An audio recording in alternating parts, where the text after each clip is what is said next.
Metro 4 आणि metro 6 साठी 5 निविदा दाखल. 57 गाड्यांच्या खरेदीसाठी काढलेल्या निविदा अखेर 10 महिन्यांनी खुल्या.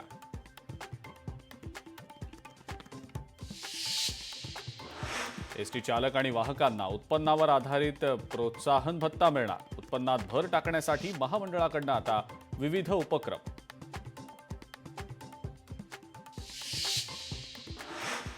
राज्यामध्ये पीएसआयच्या 3000 जागा रिक्त. मात्र राज्य सरकारकडून 216 जागांसाठी एमपीएससीकडे मागणी पत्र.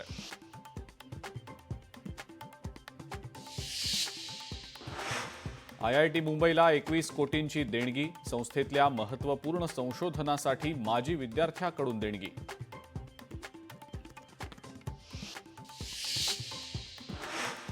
भारताकडून ऑस्ट्रेलियाला होणाऱ्या निर्यातीमध्ये 64.4% वाढ.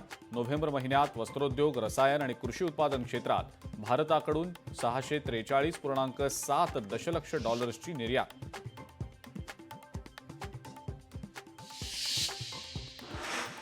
छतावरील सौर ऊर्जा प्रकल्पासाठी राज्याला केंद्राकडून प्रोत्साहनपर निधी. राज्यानं उत्तम कामगिरी बजावल्याबद्दल केंद्राकडून 260 कोटींची रक्कम.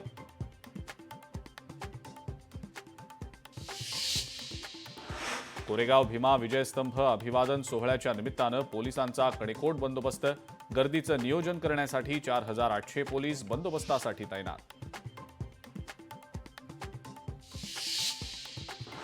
कल्याणमधल्या घटनेच्या निषेधार्थ नागरिकांचा कॅन्डल मार्च. आरोपीला फाशी देण्याच्या मागणीसाठी नागरिकांचं आंदोलन.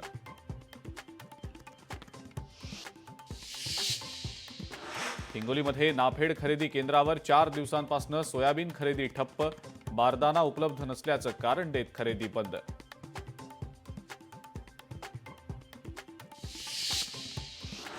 हिंगोलीमध्ये ग्रामीण भागासह शहरातही दाट धुक्याची चादर. शहरातील अनेक रस्ते धुक्यात हरवले. धुक्यामुळे हरभरा आणि गहू या पिकांना मोठा फटका.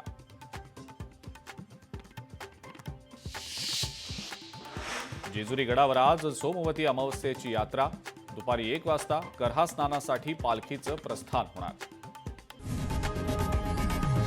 लोकशाही मराठी ऐका, पहा, जागरूक रहा.